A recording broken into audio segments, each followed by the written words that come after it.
तो आज हम लोग जंतुओं में अनुकूलन पढ़ेंगे, है ना, एडाप्टेशन इन एनिमल्स, समझ रहे हो। उसके तहत जो डेजर्ट में यानी रेगिस्तान में जो जंतु पाए जाते हैं वो अपने वातावरण के प्रति कैसे अनुकूल स्थापित करते हैं, समझ रहे हो।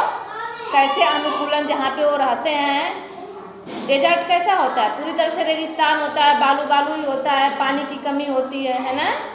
तो तुम लोग जाते हो जहाँ नदी के किनारे देखते हो ना, बहुत ज़्यादा बालू बालू रहता है ना, उसमें रहता है ना, उसमें पानी रहता है, बालू में पानी बहुत जल्दी उठ जाता है ना, नहीं रुकता है, सूख जाता है ना।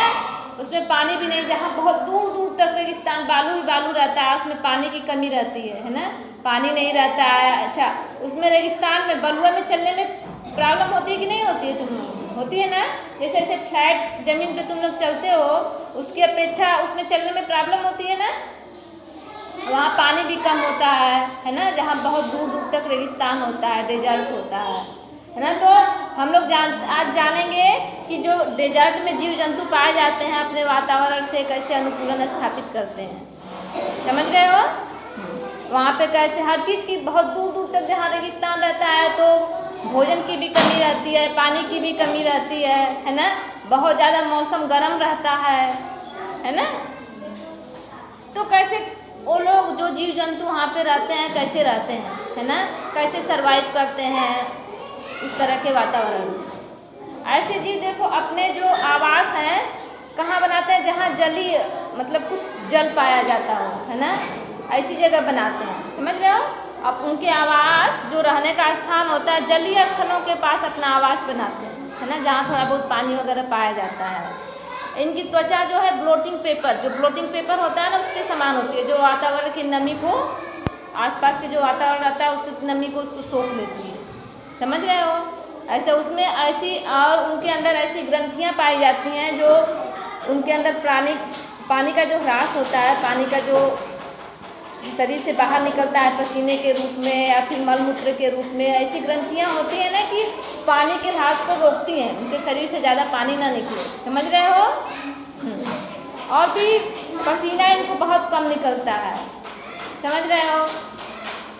और इनको जानते, जैसे ऊँट को ले लो, ऊँट के अंदर कुबड़ होता है ऊँट का नाम देखे हो तुम लोग। हाँ, ऊँट तो कुबड़ रहता है, उसमें पानी इकट्ठा कर लेता है, जो बहुत दिन तक पानी चलता है। ऊँट पता है तुमको 7 दिन तक बिना पानी पिए रह सकता है, समझ रहे हो। और जो कुबड़ है उसमें फैट उसका इकट्ठा रहता है, जब भोजन उसको नहीं मिलता है तो उसी फैट का यूज करता है अपने एनर्जी के लिए, है ना। और भी बहुत सारे जीव जंतु जो हैं, है ना, जैसे ऊँट की पलकें होती हैं, पलकें बहुत लंबी और पारदर्शी होती हैं, उसकी पलकें करीब 10 सेंटीमीटर की होती हैं, है ना। जो उसमें आंधियाँ चलती है ना, बालू खूब उठता है तो देखते हो आँख में पड़ जाता है कि नहीं पड़ जाता, आँख में पड़ जाता है ना। तो उनकी पलकें ऐसी होती हैं कि उसको ढक लेती हैं, समझ रहे हो। और जो कान होता है उनका, है ना, उसको छिद्र क्या होता है ना कि बहुत छोटा और बहुत जटिल होता है, उसमें रोम छिद्र पाए जाते हैं, जिससे कि उसकी सुरक्षा करता है कि बालू उसके कान में न पड़ जाए, समझ रहे हो। और जो उसकी नासिका होती है, जो नाक होती है, उसका भी छिद्र बहुत पतला होता है और उसमें बहुत सारे रोम छिद्र होते हैं, ताकि जो बालू उड़ रहा है उसकी नाक में पड़ न जाए, अंदर न चला जाए, है ना। इस तरह से प्रकृति है, जो प्रकृति भी उसको उसी तरह से बनाती है ना, जो वहाँ पे उस तरह के वातावरण में अपने आप को रह सके, जीवित रह सके, सर्वाइव कर सके, है ना। और भी बहुत सारे कुछ जैसे खरगोश होते हैं, खरगोश है ना, खरगोश क्या खाता है, घास वगैरह खाता है ना। तो ऐसे पौधे खाता है, मांसल पौधे, है ना, खाता, उस पर निर्भर रहता है ताकि उसकी पानी की पूर्ति हो सके, समझ रहे हो। और ऊँट के पैर जो होते हैं बहुत लंबे और गद्दीदार होते हैं ताकि वो रेगिस्तान में ज़्यादा चल सके, है ना। इस तरह से वो अपने आप को सर्वाइव करता है।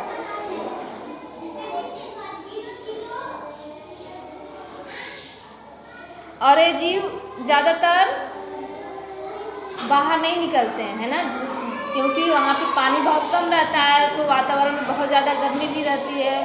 तो ये अधिकतर सुबह शाम को ही निकलते हैं, है ना, दोपहर के टाइम नहीं निकलते हैं, और उसी समय निकलते हैं जब इनको भोजन की पानी की ज़रूरत हो, है ना, उसी टाइम निकलते हैं। नहीं तो ये निष्क्रिय पड़े रहते हैं अपने आवास में, जब बिल में, जहाँ भी रहते हैं निष्क्रिय उसमें पड़े रहते हैं। जब इनको ज़रूरत होती है तभी ये निकलते हैं भोजन की, पानी की, और मोस्टली ये सुबह शाम के टाइम ही निकलते हैं।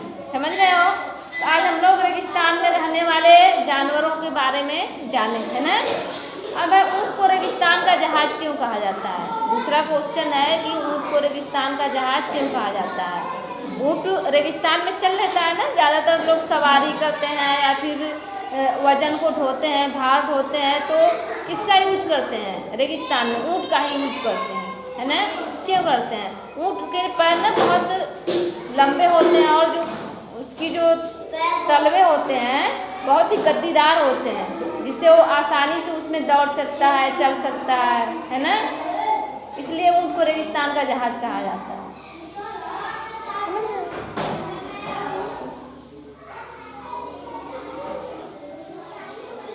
अब देखो दूसरा क्वेश्चन है, नेक्स्ट क्वेश्चन है, रेगिस्तान में रहने वाले, है ना, ऊँटों में क्या क्या अनुकूलन पाए जाते हैं? रेगिस्तान में रहने के लिए ऊँटों में क्या क्या अनुकूलन पाए जाते हैं, है ना। इनकी त्वचा में पसीने की ग्रंथियाँ जो होती हैं, है ना, पसीने की ग्रंथियाँ होती हैं, लेकिन बहुत ज़्यादा विकसित नहीं होती हैं, बहुत ज़्यादा पसीना नहीं निकलता है इनके अंदर, समझ रहे हो।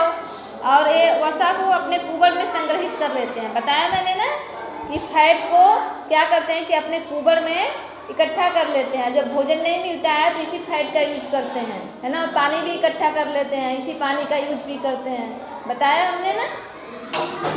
इनके पैर बहुत लंबे और मजबूत होते हैं, है ना, गद्दीदार होते हैं, जिससे रेगिस्तान में आसानी से चल सके। इनकी पलकें लंबी होती है, बताया ये करीब करीब 10 सेंटीमीटर लंबी होती हैं, है ना, और पारदर्शी भी होती हैं, जिससे उसको दिखाई भी दे सके और उसकी आंखों में कुछ पड़ भी ना सके। समझ रहे हो? ये सब तो बताया दिया। नासिका भी बताया कि नासिका के छिद्र होते हैं, रोमयुक्त होते हैं, जो कोई भी अगर धूल गर्द या फिर बालू वगैरह जाता है तो उसको रोक लेते हैं, है ना। इस तरह से वो ऊँट अपना अनुकूलन करता है। समझ रहे हो? अनुकूलन यानी एडाप्टेशन, वहाँ पे रह लेता है ना। अगर कोई जीव वहाँ पे रह नहीं पाएगा तो क्या करेगा? मर जाएगा ना।